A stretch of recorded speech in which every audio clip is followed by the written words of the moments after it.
जय माता दी दोस्तों, कैसे हैं आप सभी लोग। आई होप कि आप लोग बहुत अच्छे होंगे और मैं भी अच्छी हूँ। नवरात्रा चल रहा है तो आप लोगों के नवरात्रे किस तरीके से चल रहे हैं तो प्लीज़ बताइएगा, और कौन कौन फास्ट है ये भी बताइएगा कमेंट करके। तो आज ना मैंने मैनेजमेंट के नोट्स शेयर किए हैं।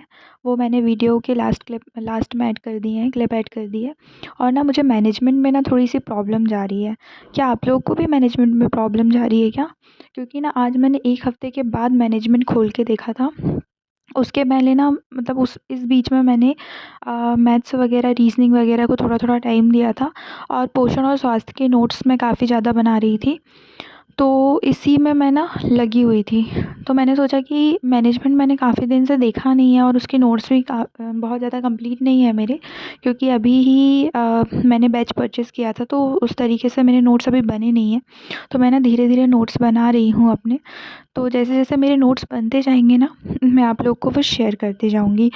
तो इसलिए ना मैंने सोचा कि आज मैनेजमेंट के नोट्स आप लोग के साथ शेयर किए जाएँ। संप्रेषण का इससे पहले वीडियो मैं डाल चुकी हूँ, उसके आगे का वीडियो है ये। जिन्होंने नहीं देख पाए होंगे तो प्लीज़ पहले जाके वो वीडियो देखिए, उसके आगे का वीडियो मैंने इस क्लिप के साथ में ऐड कर दिया है। मैनेजमेंट का कुछ-कुछ चीज़ें ना मुझे बहुत समझ नहीं आ रही थी। तो मैंने ना बहुत ज़्यादा पहले जो नोट्स बनाए थे, पहले उसको रिवाइज़ किया, फर्स्ट से लेके अभी तक। इसके बाद ना फिर वो मेरे माइंड में रिकॉल किया, तो फिर मैंने आगे जाके फिर उसके नोट्स मेरे जो ऐप है उससे देख के बनाए हैं। फिर मुझे थोड़ा बहुत समझ में आया, और फ़्लो चार्ट का ना मैंने कुछ ज़्यादा ही सहारा लिया।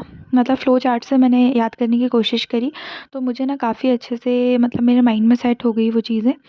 और मैनेजमेंट तो एक तरीके से ऐसा कहना चाहिए कि हम महिलाएँ तो बहुत ज़्यादा मतलब मल्टीटास्किंग होती हैं, तो मैनेजमेंट हमसे ज़्यादा अच्छा और कौन सीख पाएगा या समझ पाएगा। फिर भी मुझे थोड़ा-सा दिक्कत जा रहा था, तो मैंने ना उसे थोड़ा-थोड़ा करके बनाया है, रिवाइज़ किया है। आप लोग मुझे कमेंट सेक्शन में कमेंट करके बताइएगा, अगर आप लोगों को मैनेजमेंट से रिलेटेड टॉपिक जो मैंने डाला है वो अच्छा लगेगा, तो मैं और टॉपिक आगे डालती रहूँगी, नहीं तो फिर इसके अलावा मैं पोषण और स्वास्थ्य के ही नोट्स आगे डालूँगी। और सभी लोगों की पढ़ाई कैसी चल रही है? आप लोग मोटिवेटेड हैं ना? और अच्छे से मन लगा के प्लीज़ पढ़िए, और किसी भी बात की चिंता मत करिए। हमारे पास सिर्फ़ एक ही चीज़ है कि महिला पर्यवेक्षक की वैकेंसी तो आने ही वाली है, इसलिए आप उतना ज़्यादा अपने आप को डिमोटिवेटेड मत करिएगा। तो और मेरे चैनल पे अगर आप लोगों को और वीडियोज़ देखने हैं तो प्लीज़ मुझे बताइएगा, और सभी लोगों को चैत्र नवरात्रा की बहुत-बहुत शुभकामनाएँ। माता रानी का आशीर्वाद आप सभी लोगों के ऊपर रहे, हम सभी पर रहे। आएगी वो हमारी आएगी संप्रेषण प्रक्रिया के तत्व। तो मैंने यहाँ पे फ्लो चार्ट बनाया हुआ है, देख लीजिए आप। सेंडर और रिसीवर के बीच में किस तरीके से मैसेज पहुँचता है, और सेंडर जब मैसेज भेजता है तो इनकोडिंग, सबसे पहले इनकोडिंग होती है, और इसके बाद फिर मैसेज भेजता है। तो मैसेज जो है वो वहाँ पे रिसीवर तक पहुँचने से पहले डिकोडिंग होती है, और नीचे नॉइज़ बताया है। मैसेज में अगर नॉइज़ होता है तो वो सेंडर में भी नॉइज़ जाएगा और रिसीवर में भी नॉइज़ जाएगा। और जब सेंडर ने मैसेज भेजा, रिसीवर तक अगर मैसेज पहुँच गया, संप्रेषण अगर संचार प्रक्रिया अच्छे से हुई, तो रिसीवर जो रहेगा फीडबैक प्रदान करेगा फिर से सेंडर तक, कि सेंडर ने जब मैसेज पहुंचा दिया। जब कम्युनिकेशन दोनों के बीच में हो रहा है, सेंडर और रिसीवर के बीच में जब कम्युनिकेशन हो रहा है, तो कम्युनिकेशन अच्छे से हो रहा है तभी तो सामने वाला आपको फीडबैक देगा ना। जैसे मैं हो गई आप तक अगर मैसेज पहुंचा रही हूँ, तो मेरा जो हो रहा है वो वन वे कम्युनिकेशन हो रहा है। मैं आपसे जो वीडियो के थ्रू बात कर रही हूँ, तो ये मेरा वन वे कम्युनिकेशन है। लेकिन अगर मैं आमने सामने बात कर रही हूँ, तो वो मेरा क्या होगा, फीडबैक, मतलब सामने वाला मुझे फीडबैक देगा, मतलब मैं जो बोलूँगी वो सामने वाला उसका रिस्पॉन्स करेगा, तो वो कहलाता है फीडबैक। अब आता है प्रेषक। तो यहाँ पर प्रेषक रहता है सेंडर। सेंडर जो होता है यह वह व्यक्ति होता है जो संदेश को भेजता है, और संदेश क्या होता है, ये प्रेषक द्वारा भेजे जाने वाली विषय वस्तु होती है। ये कोई भी तथ्य, विचार, भावनाएं आदि महत्वपूर्ण जानकारियाँ हो सकती है। फिर आता है कूट लेखन। कूट लेखन को बोलते हैं इनकोडिंग। संदेश को आसान भाषा में परिवर्तित करने हेतु ग्राफ, चित्र आदि में परिवर्तित करना। फिर होता माध्यम, मीडियम। यह एक तरीका है, यह एक तरीका होता है जिसके द्वारा संदेश को भेजा जाता है। यह आमने सामने, पोस्ट या व्हाट्सएप आदि कुछ भी हो सकता है। डिकोडिंग जो होती है, डिकोडिंग संदेश को अपनी भाषा में समझने के लिए परिवर्तन करना। ठीक है। रिसीवर जो होता है जो संदेश को प्राप्त करता है। फिर आएगी प्रतिपुष्टि यानी फीडबैक। ये संकेत देने के लिए की जाती है कि संदेश उसे मिल गया है तथा संदेश को उसी रूप में समझा जा चुका है। ध्वनि ध्वनि होगी नॉइज़। नॉइज़ यानी कोलाहल। संप्रेषण में कुछ रुकावट या बाधा आती है, जैसे खराब टेलीफोन कनेक्शन, असावधान रिसीवर, ये सब होता है ध्वनि नॉइज़ में। फिर हमारा आता है औपचारिक संप्रेषण। औपचारिक संप्रेषण यानी फॉर्मल कम्युनिकेशन। औपचारिक संप्रेषण जो होता है औपचारिक संप्रेषण संस्था की संरचना में आधिकारिक माध्यमों की मदद से प्रभावित होता है। संप्रेषण अधिकारियों व अधीनस्थों के बीच संप्रेषण होता है। अधीनस्थों व अधिकारियों के बीच तथा प्रबंधकों व कर्मचारियों में आपस में जो समान स्तर पर है उसे कहते हैं। यह मौखिक लिखित भी हो सकता है। अब फॉर्मल कम्युनिकेशन का यहाँ पे देखिए एक चार्ट बना दिया गया है। तो फॉर्मल कम्युनिकेशन 3 तरीके से होता है। एक वर्टिकल होता है, एक क्षैतिज होता है, एक विकर्ण होता है। तो वर्टिकल कम्युनिकेशन लंबवत होता है। वर्टिकल कम्युनिकेशन भी 2 तरीके से होता है, एक डाउनवर्ड होता है और एक अपवर्ड कम्युनिकेशन होता है। तो अब यहाँ पे हम समझते हैं कि वर्टिकल जो है, जिसे हम लंबवत कहते हैं, वो कम्युनिकेशन किस तरीके से होता है। इसमें संचार ऊपर से नीचे तथा नीचे से ऊपर की ओर होता है। नीचे की ओर मतलब जो तीर मैंने एरो बनाया है वो नीचे की ओर होगा, यानी इसको डाउनवर्ड कहेंगे। जब वरिष्ठ अधीनस्थ को आदेश व निर्देश देते हैं तो ये हमारा नीचे की ओर कम्युनिकेशन कहलाता है। ऊपर की ओर जो कम्युनिकेशन होगा वो अपवर्ड कहलाएगा, जब अधीनस्थ शिकायत निवेदन अपने वरिष्ठ से करते हैं, तो ये हो गया ऊपर की ओर कम्युनिकेशन।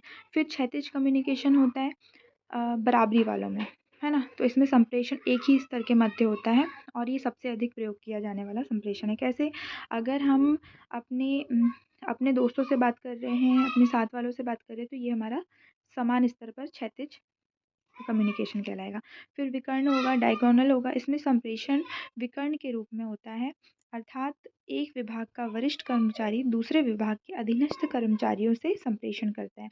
तो यहाँ पे विकर्ण के रूप में आपको दिख रहा होगा, फर्स्ट वाला जो वरिष्ठ कर्मचारी है वो अधीनस्थ कर्मचारी से बात कर रहा है। फर्स्ट यहाँ पे और एक ऊपर है, तो ऊपर वाला कर्मचारी यहाँ पे भी बात कर सकते हैं नीचे वाले कर्मचारी से, है ना। तो ये विकर्ण होगा।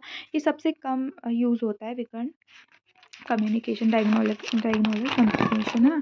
अब इसके बाद यहाँ पे आते हैं हम some of the popular communications networks कौन से होते हैं। तो ये होता है एकल श्रृंखला, सिंगल चेन। तो सिंगल चेन देखिए ABCDE, मतलब ए को बी से, बी को सी से, सी को डी से, डी से डी को ई से, मतलब एक के बाद एक के बाद एक में कम्युनिकेशन हो रहा है। इसमें संचार में एक पर्यवेक्षक और उसके अधीनस्थों के बीच मौजूद होता है। फिर ये पर्यवेक्षक तथा अधीनस्थों के बीच एक क्रम में संचार होता है ना। फिर सेकेंड आता है चक्र यानी व्हील। तो देखिए बीच में मध्य में एक है और वो जितने अपने अधीनस्थ हैं उनसे बात कर रहा है, तो ये क्या होगा, चक्र में बात हो रही है ना। तो एक ही है जो सबसे बात कर रहा है, इसीलिए इसे कहते हैं व्हील। सभी अधीनस्थ केवल एक ही अधिकारी के द्वारा संप्रेषण करते हैं तथा वह अधिकारी ही उस चक्र के केंद्र के रूप में कार्य करता है। नोट है, इसमें एक नोट है, अधीनस्थ को आपस में भी बात करने की अनुमति नहीं होती है। मतलब जो मीडिएटर होगा, जो मिडिल में बैठा होगा, वो ही सबसे बात करेगा और जो आजू बाजू वाले होंगे वो एक दूसरे से बात नहीं कर सकते। अधिकारी मध्य में होता है, वह अपने अधीनस्थ कार्य करने वाले कर्मचारियों को एक चक्र के रूप में व्यवहार करता है। चक्र में उपस्थित कर्मचारी आपस में संप्रेषण नहीं कर सकते। फिर थर्ड आएगा गोला, सर्कुलर। इसमें संप्रेषण एक गोले के रूप में प्रभावित होता है। इसमें एक व्यक्ति सिर्फ 2 लोगों से ही बात कर सकता है। ये देखिए जो गोला दिख रहा है ना ऊपर, इसमें क्या होगा, ये जो गोला है सिर्फ या तो नीचे बात करेगा या तो आजू वाले से बात करेगा, और ये वाला गोला नीचे ऊपर दोनों में बात करेगा। मतलब एक जो गोला है सिर्फ 2 लोगों से बात कर सकता है ना। फिर स्वतंत्र प्रवाह, फ्री फ्लो। इसमें प्रत्येक व्यक्ति अपने विचारों को स्वतंत्र रूप से आदान प्रदान कर सकता है, बिना किसी रुकावट के एक दूसरे से बात कर सकता है। तो ये देखिए इसका भी ये चार्ट फ्लो बना हुआ है, किस तरीके से लोग किसी से भी कहीं से भी बात कर सकते हैं। फिर पाँचवा आएगा यहाँ पे विलोम, वी इन्वर्टेड, है ना। तो इसमें क्या होगा, इसमें कर्मचारी अपने वरिष्ठ से ही बात कर सकता है। और देखिए जैसे ये बना हुआ है, तो ये आपस में बात नहीं करेंगे, ये सीधे आपको ऊपर वाली चेन से बात करेंगे, है ना। तो एक अधीनस्थ को अपने वरिष्ठ से ही संवाद करने की इसमें भी अनुमति होती है।